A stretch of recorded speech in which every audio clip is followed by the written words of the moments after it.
हमारे शरीर में हर एक विटामिन्स का यानी जीवन सत्व का एक अलग अलग महत्व है और उनमें से कुछ खास ऐसे हैं कि जो बहुत ही अहम भूमिका निभाते हैं। उनमें से ही एक खास विटामिन है वो यानी विटामिन ई। आज की इस वीडियो में मैं आपको बताने वाली हूँ संपूर्ण जानकारी विटामिन ई के बारे में, जैसे कि विटामिन ई का हमारे शरीर में काम क्या होता है, उसके कमी के लक्षण, या अगर वो ज़्यादा मात्रा में ले लिया तो उससे क्या क्या दिक्कतें आ सकती है, या फिर ये कौन से सब्जियों में से या फलों में से मिलता है। तो ये सब जानने के लिए बने रहिए मेरे साथ इस वीडियो में आखिर तक।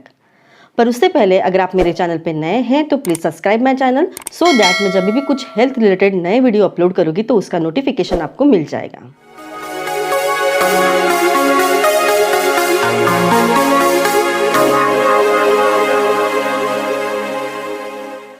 Hello everyone, I am doctor Rucha and welcome to my channel physio Rucha.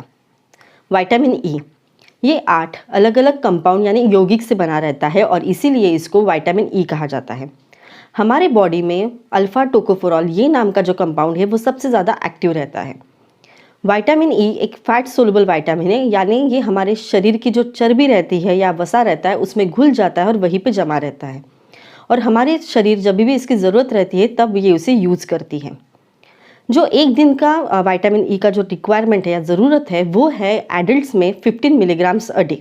Vitamin ई की डेफिशिएंसी जनरली होती नहीं है, बट जो लोग प्रॉपरली खाना नहीं खाते या बहुत ही लो फैट डाइट खाते हैं, या फिर जिन लोगों को ऐसी बीमारी है कि जिसके वजह से जो भी वो खाना खाते हैं वहाँ से प्रॉपरली फैट एब्जॉर्ब नहीं हो रहा है, या कुछ फैट मेटाबॉलिज्म रिलेटेड प्रॉब्लम है, तो उन कंडीशन में विटामिन ई की डेफिशिएंसी हो सकती है। जब भी हम ब्लड टेस्ट करवाते हैं तो जनरली 5.5 मिलीग्राम पर लीटर से लेके 17 मिलीग्राम पर लीटर अगर आपके ब्लड में विटामिन ई है तो ये नॉर्मल माना जाता है। पर जिनमें वो 4 मिलीग्राम पर लीटर से कम हो जाए है तो उन लोगों को जनरली सप्लीमेंट्स की ज़रूरत रहती है। विटामिन ई ये काफ़ी फलों में एंड सब्जियों में नेचुरली रहता है, जैसे कि वेजिटेबल ऑयल यानी जो सोयाबीन का तेल है, या फिर सूरजमुखी का तेल यानी सल्फर ऑयल में रहता है, व्हीट जम ऑयल में, या फिर ऑलिव ऑयल में रहता है। सेकेंडली नट्स जो बादाम रहते हैं या मूंगफली रहती है उसमें भी रहता है। वैसे ही सीड यानी बीज जो सूरजमुखी के बीज रहते हैं या अनार के बीज रहते हैं उसमें भारी मात्रा में विटामिन ई रहता है। सब्जियों की अगर हम बात करते हैं तो पालक, ब्रोकली और कद्दू, इसमें विटामिन ई रहता है। वैसे ही फिश में रहता है। उसके बाद अगर फलों की बात करें तो पपाया, कीवी और आम, इसमें भारी मात्रा में विटामिन ई रहता है। वैसे ही कुछ प्रोसेस फूड जो मार्केट में मिलते हैं जैसे कि फोर्टिफाइड जूसेस या फिर स्प्रेड्स, इसमें भी विटामिन ई रहता है। तो अभी हम देखते हैं कि ये विटामिन ई के हमारे शरीर में कौन से काम रहते हैं यानी उसके फंक्शंस क्या हैं। तो विटामिन ई एक बहुत ही पावरफुल एंटीऑक्सीडेंट है।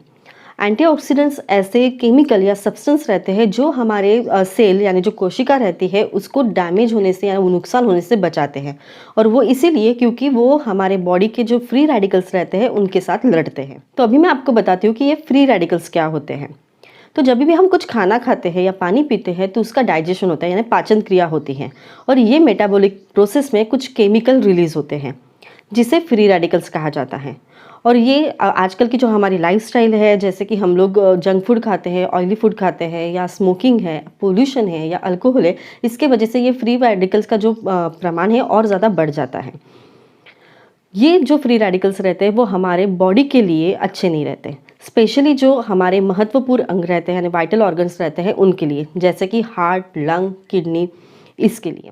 तो अभी मैं आपको बताती हूँ कि ये vitamin E as a powerful antioxidant इसके हमारे शरीर पे क्या क्या बेनिफिट्स हैं। तो सबसे पहले तो फ्री रेडिकल्स के वजह से कैंसर का खतरा बढ़ता है। तो vitamin E as a antioxidant free radical से लड़ता है और उसकी वजह से कैंसर को प्रिवेंट किया जाता है। सेकेंड है, ये हार्ट को प्रोटेक्ट करता है, उसकी स्ट्रेंथ बढ़ाता है, और उसके साथ साथ कोलेस्ट्रॉल को एक लेवल में मेंटेन रखने में मदद करता है। वैसे ही ये ब्रेन के प्रॉपर फंक्शनिंग के लिए बहुत ज़्यादा ज़रूरी रहता है। इसके वजह से हमारी जो याददाश्त रहती है वो लंबे समय तक बनी रहती है, या हमारी मेमोरी शार्प होती है। अगर विटामिन ई की डेफिशिएंसी होती है तो उन कंडीशन में पार्किंसंस या अल्जाइमर के डिसीज़ हो सकते हैं। फोर्थ है कि विटामिन ई आँखों के लिए बहुत ज़रूरी रहता है। ये आँखों के जो सेल्स रहते हैं उनको डैमेज होने से बचाता है और उसकी वजह से रोशनी लंबे समय तक बनी रहती है। और उसके साथ साथ ये कैटरेक्ट को प्रिवेंट करता है और जो भी एज रिलेटेड चेंजेस होते हैं यानी उम्र के साथ जो डैमेज होते हैं उससे वो बचाता है। फिफ्थ है कि विटामिन ई में एक एंटी एजिंग इफेक्ट रहता है जो स्किन के लिए काफ़ी अच्छा रहता है। ये जो भी अल्ट्रावायलेट रेज रहते हैं उसके वजह से जो स्किन को डैमेज होता है तो उससे वो प्रिवेंट करता है। वैसे ही ये एक फैट सोल्यूबल विटामिन है, इसलिए यह हमारे स्किन को काफ़ी अच्छे से मॉइस्चराइज करता है और उसकी वजह से हमारी जो त्वचा है वो रूखी नहीं होती यानी ड्राई या ब्रिटल नहीं होती है और एक स्किन पे ग्लो आता है। उसके बाद विटामिन ई हमारे जो ब्लड वेसल्स रहते हैं यानी रक्त वाहिकाएँ रहती हैं उनको डायलेट यानी चौड़ा बनाए रखती है और उसकी वजह से ब्लड क्लॉट प्रिवेंट होता है। सेवन्थ है कि as a powerful antioxidant vitamin E हमारी बॉडी की इम्यूनिटी बढ़ाता है क्योंकि वो जो हमारे बॉडी के इम्यून सेल्स है उनको वो एनहांस करता है। एट्थ है कि ये हमारे बालों के लिए यानी स्काल्प के लिए बहुत ज़रूरी रहता है। इसके वजह से जो हेयर फॉलिकल होती है उसका डैमेज नहीं होता है और उसकी वजह से जो बाल है वो घने और लंबे होते हैं। तो अभी हम बात करते हैं कि इसके कमी के क्या क्या लक्षण हैं। तो सबसे पहले तो मसल की वीकनेस, सेकंड है कि कोऑर्डिनेशन में प्रॉब्लम यानी जो भी हम कुछ एक्टिविटी करते हैं तो उसमें प्रॉपरली समन्वय नहीं बनता। थर्ड है कि चलने में दिक्कतें आ सकती हैं।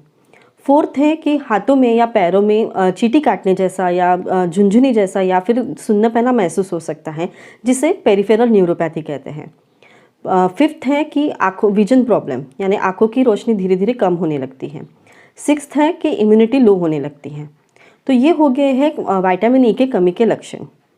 ये तो हो गए कमी के लक्षण। तो अभी अगर आप इसको एक सर्टन लेवल से या सर्टन अमाउंट से अगर ज़्यादा मात्रा में ले लें, अगर एक दिन का जो इनटेक है विटामिन ई का वो 1000 मिलीग्राम पर डे से अगर ऊपर चला जाता है तो उसे विटामिन ई की टॉक्सिसिटी कहते हैं।